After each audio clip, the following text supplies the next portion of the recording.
I've had a lot of people comment through the years that they wish they had the space to grow a garden, and I just wanted to show you our garden so you can understand that it's really easy to grow a garden wherever you are, as long as you have some dirt, and that might even mean dirt in pots. You can grow something. So I thought I would take you on a tour of our garden this morning and kind of let you see what we do. I wanted to start this video out with a perspective on the size of our garden plot. Dave just measured this for me. It is 35 by approximately 25. And to some of you that may seem like a really big plot. To others that may seem really small. We cram a whole lot of vegetables into that space, and here in a minute I'm going to show you how we do that. In comparison to the size of our yard, that's really not a lot, and I don't think we have a very big yard as far as Wichita, Kansas city lots, but I realize around the country that may seem like a huge amount of space. So, you know, at some point I will get video or photographs of my mother's garden and my sister's garden, and they have a much smaller garden, but they also are able to get a lot of produce in their space. So Dave built this really nice fence. This was not here. He's always building something. In fact, this garden was not here before 2 years ago, and I've had some people say that they feel like it looks like it's been just here forever, and it does have that feel. I think the structures in it really help make a difference to make it feel like it's been established. So we start out, it's really probably hard to see what we've got because everything is just really jumbled together. But this first row is green beans. Now, what I wanted all of you perfectionists to see is the horrible bug chewing that's going on my green bean plants. And I'm not showing you this to stress you out or make you think I'm a terrible gardener. We grow our organic garden. I can't even speak today. We grow organically. But I did want you to see that the green beans are not affected. So the bugs are chewing the leaves, and the intense heat is affecting the leaves quite a bit with the bug chewing. But all in all, the produce itself is going crazy. And year after year, I'm finding that that is the case. Okay, I'm a little bit of a liar because on occasion I have used some 7 dust. Gasp, I know.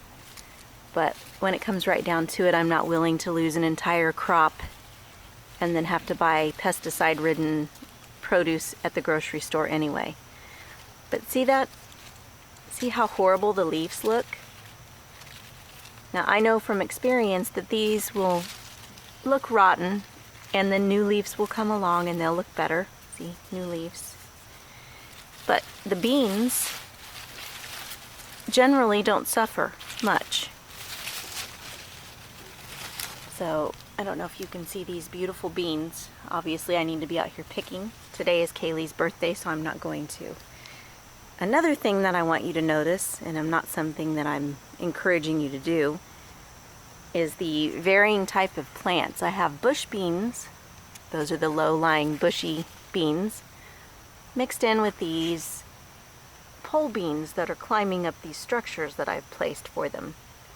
And I've done this to keep them from strangling out the bush beans because they need to climb. This was not on purpose. This was me being careless, as I often am, in a hurry, not paying attention, and I just started putting bean seeds from last year's plants into the ground and only realized after they were growing for some time that I'd mixed them in. Nonetheless, it is what it is, and I'm not moving anything. I also have some marigolds planted in. As we go along, you'll probably notice that we have like the occasional volunteer tomato plant. I don't know if you can see that. Here's some squash that I did plant on purpose. And in here with the marigolds planted to keep pests away is this gorgeous volunteer tomato plant that just grew from seed from last year's garden. And I love that. That makes me so excited. Over here I have butternut squash growing on this structure that Dave built. And we're actually getting some awesome squash. The squash is actually originally from a volunteer plant that grew in our compost pile last year, which I saved the seeds from those babies. See, there we have a squash growing. So I just planted tons of it, intertwined in with the okra, which we're getting tons of okra. So it feels like a jungle in this garden, but the concept is that we don't plant neat and tidy rows because rows take up lots of space. Rather, we plant everything just as closely as we can and then kind of let the plants go where they may. It requires a more delicate footstep. I have to pay a lot more attention. I kind of look at it like I'm doing yoga when I'm in the garden because I'm practicing my balance. One of the preconceived ideas that you have to let go of to make this work is that you must follow the instructions on the back of the seed packets. In order for this to work with everything planted so closely together, you have to ignore those directions and rather than plant things, I don't know, I don't have a seed packet in front of me, but a lot of times they'll instruct you to plant the seeds maybe 3 inches apart, but put the rows 18 inches apart. And I ignore that. I will plant, rather than rows, I almost plant like in grids, which is why the green beans are packed in so closely. And that crams so much more food into a small amount of space. And as long as your soil is, well nourished, use healthy organic things like compost, coffee grounds, those type of things to replenish your soil. You can really put a lot into your soil and it does great.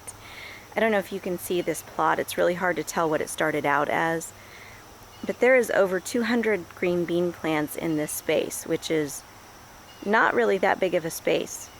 That is probably what would be about 2 rows of green beans if I were to have followed the directions on the seed packets. But I have at least 6 rows in the width, which is pretty amazing. And what I've found is the plants tend to do better because they are supported. The soil does not dry out.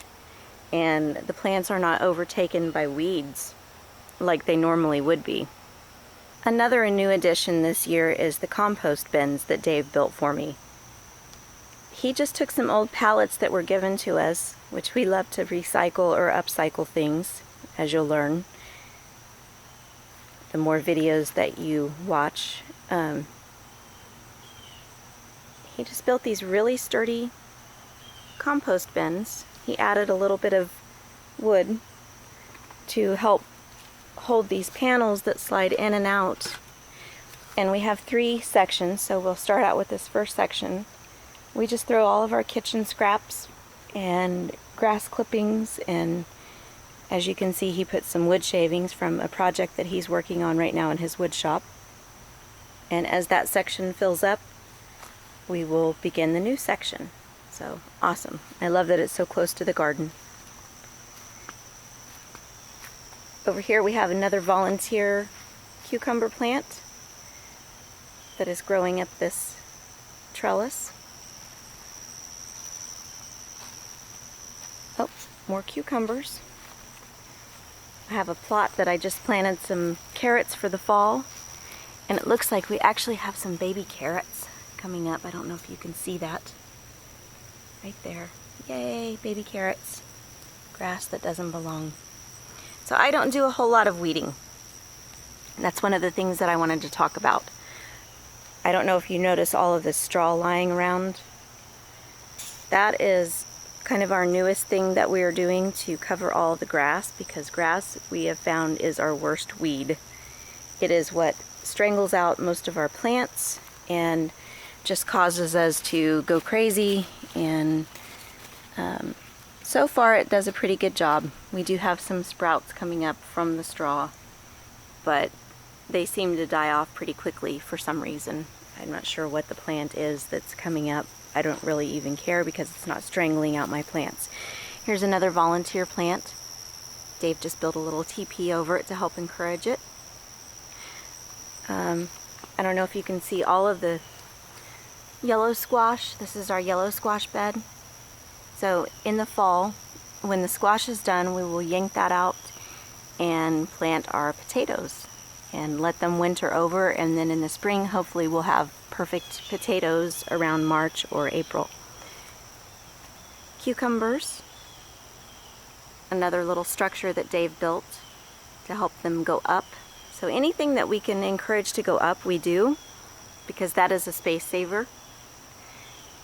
And we've had years where we've let our tomatoes sprawl, but I think it's messier that way. They produce just as much, but they honestly are more difficult to harvest, and then there's that possibility that they're lying on the ground and they're rotting, which I'm not real crazy about.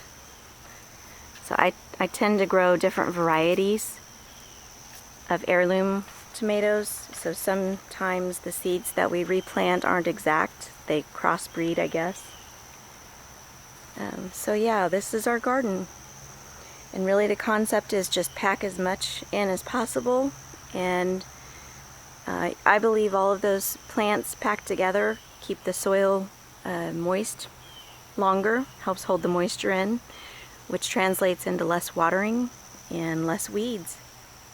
And you know, it doesn't take much research to figure out which plants do well together and which plants aren't good together. But the companion planting is a really good way to help with pests as well. So there you have it. That's our little garden. And if we can do this, you can do this.